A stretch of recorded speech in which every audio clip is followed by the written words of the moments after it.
বারবার বিদ্যাসাগরের মাটি, বাংলায় রবীন্দ্রনাথের মাটি সারা দেশে লাঞ্ছিত হচ্ছে। গত পরশুদিনও আমাদের দলের সাংসদ ঋতুব্রত বন্দ্যোপাধ্যায় প্রশ্ন করেছিলেন পার্লামেন্টে যে রবীন্দ্রনাথের কবিতা উত্তরপ্রদেশের সিলেবাস থেকে বাদ দেওয়া হয়েছে কিনা। সে ব্যাপারে কেন্দ্রীয় সরকার কোনো সদুত্তর দিতে পারেনি। এখান থেকেই পরিষ্কার ওরা বাংলা বিরোধী। গত 1.5 মাস ধরে আমরা দেখছি যে বাংলার পরিযায়ী শ্রমিকরা বিভিন্ন রাজ্যে, বিজেপি শাসিত রাজ্যগুলোতে মার খাচ্ছেন, অত্যাচারিত হচ্ছেন, লাঞ্ছিত হচ্ছেন। এখনও বহু পরিযায়ী শ্রমিক কেউ উড়িষ্যাতে আটকে, কেউ মহারাষ্ট্রে আটকে, কেউ অন্যান্য রাজ্যগুলোতে, বিজেপি শাসিত রাজ্যগুলোতে আটকে। তাদের অপরাধ কী? তারা বাংলা ভাষায় কথা বলে। সুতরাং যে ভাষা জাতীয় সঙ্গীতের জন্ম দিয়েছে, যে ভাষা জয় হিন্দ স্লোগানের জন্ম দিয়েছে, যে ভাষা বন্দে মাতরম স্লোগানের জন্ম দিয়েছে, সেই ভাষা আজকে লাঞ্ছিত, নিপীড়িত, উৎপাটিত হচ্ছে বিজেপির দ্বারা।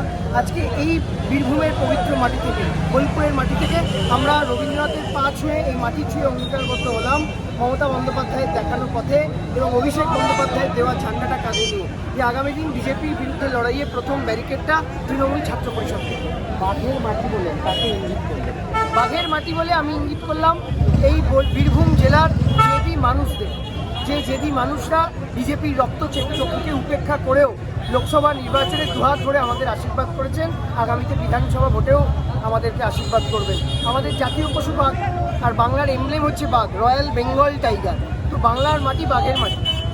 দেখা গেল আপনি একটা কাট আউট নিয়ে হারছিলেন, তাতে মমতা ব্যানার্জি রবীন্দ্রনাথ।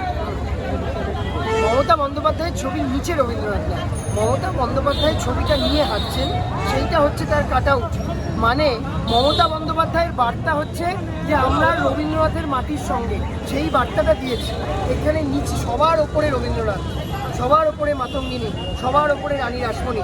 আপনাদের যাদের ব্যাড ইন্টেনশন থাকবে, আপনারা মমতা বন্দ্যোপাধ্যায়ের নিচে রবীন্দ্রনাথের ছবিটা করবেন। কিন্তু এই ভিডিওটাও দয়া করে দেখাবেন যে আমি বলেছি সবার ওপরে জনগণ মন অধিনায়ক ভারত ভাগ্য বিধাতা। সেই ভাগ্য বিধাতা কিন্তু রবীন্দ্রনাথ ঠাকুর। তাকে মাথায় রেখে আমরা এই মাটিকে শ্রদ্ধা জানিয়ে আজকে লড়াইটা শুরু করব। থ্যাংক ইউ, ভালো থাকবেন।